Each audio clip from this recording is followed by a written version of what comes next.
4, 3, 2, 1, let's go. Hello everyone and welcome to episode 6 of my podcast. Episode 6 means that we are in the final episode of my podcast. Sad faces all around.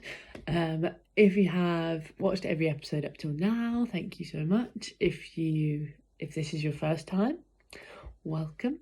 Stay with us. Hopefully it's going to be a really enjoyable podcast / video. So a little bit of background. Last episode of the series, I talked about the future predictions of women's media ecology in women's football, and who are going to be the key players when it comes to the future media ecology of women's football.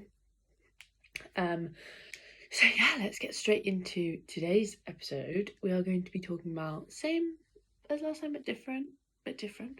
We're going to be talking about the implications that women's football are potentially going to face moving forward on their journey of growth as a sport, because chances are it's not all going to be plain sailing for women's football. So yeah, we are going to be discussing some of the potential implications. So talking point 1 of this episode was touched on a little bit in the last episode, but it's going to be a bit different. So the talking point 1 is basically social media.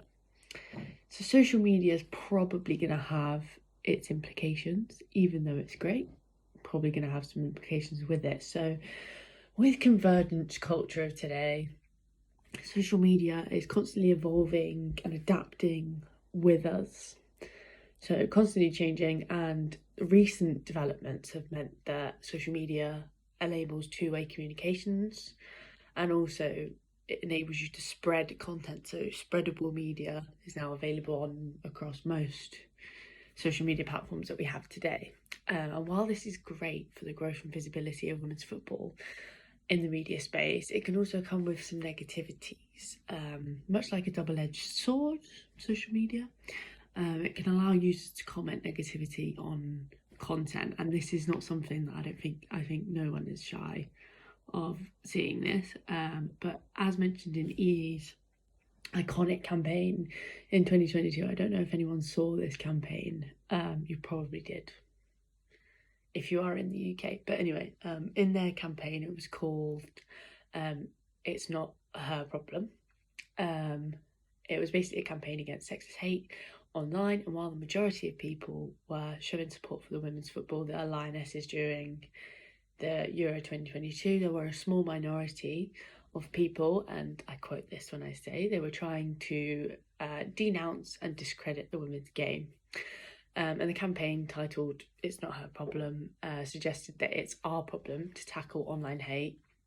And in their campaign, they produced content on how to stop seeing offensive content on your social medias, how to filter it, and also how to report and block users who you know are producing hateful content.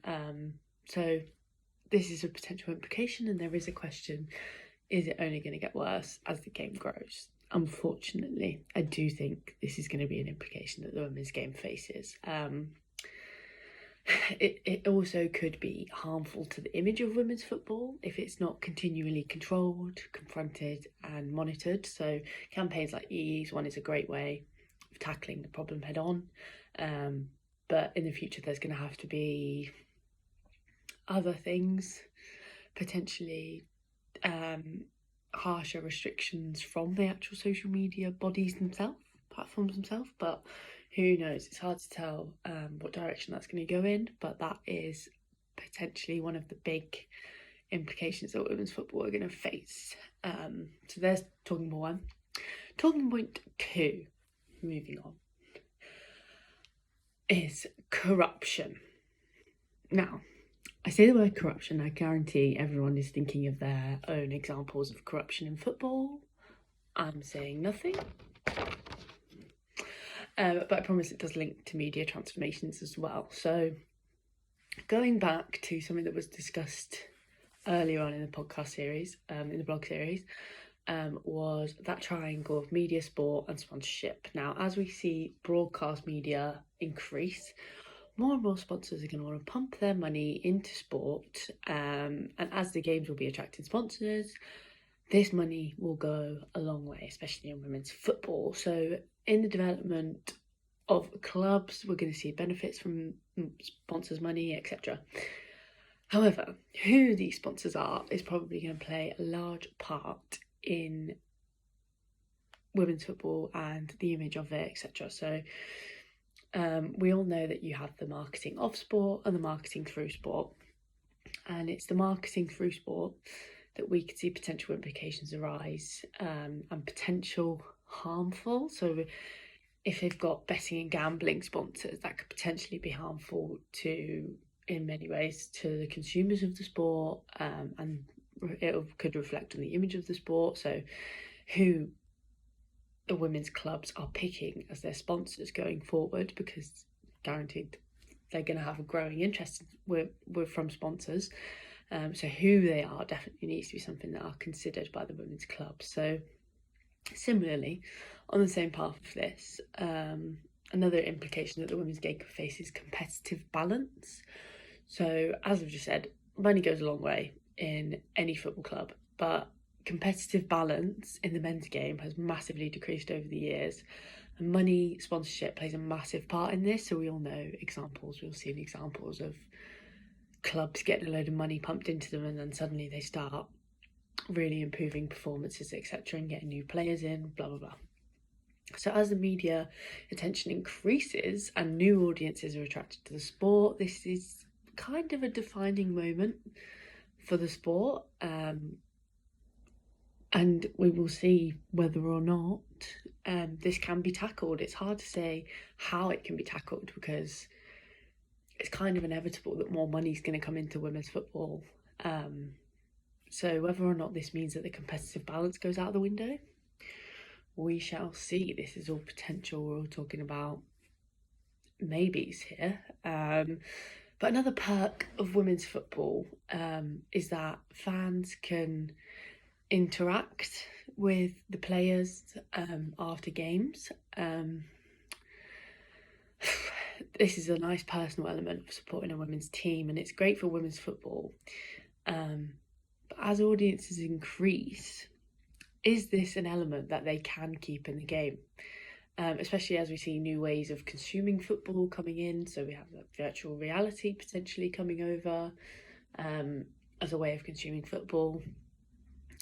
Is this perk going to stay with women's football, when supporting women's football teams? Is it going to stay there? So it's also a really big question. Is, as we're seeing the popularity of women's football increase, will the football stay true to itself? Will it keep those perks, like the personal element of meeting them, especially as audience increases? Will it keep it? Or will money kind of corrupt and control the game, a little bit similarly to what we can see in the men's game? And this can potentially be attributed of why we've seen the decrease in popularity of men's football. If women's football were to be on the same trajectory, could money come in and corrupt the game? That is a potential implication that they can face.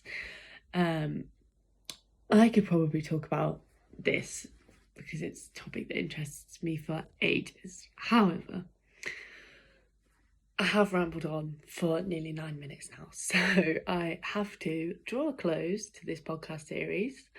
If you've followed along each episode, I hope you've really enjoyed every bit of content that you've seen. If this is your first episode, I hope you've managed to get some talking points from this episode and you found the content interesting. But I'd just like to thank everyone for tuning in, and that's all for now. Bye.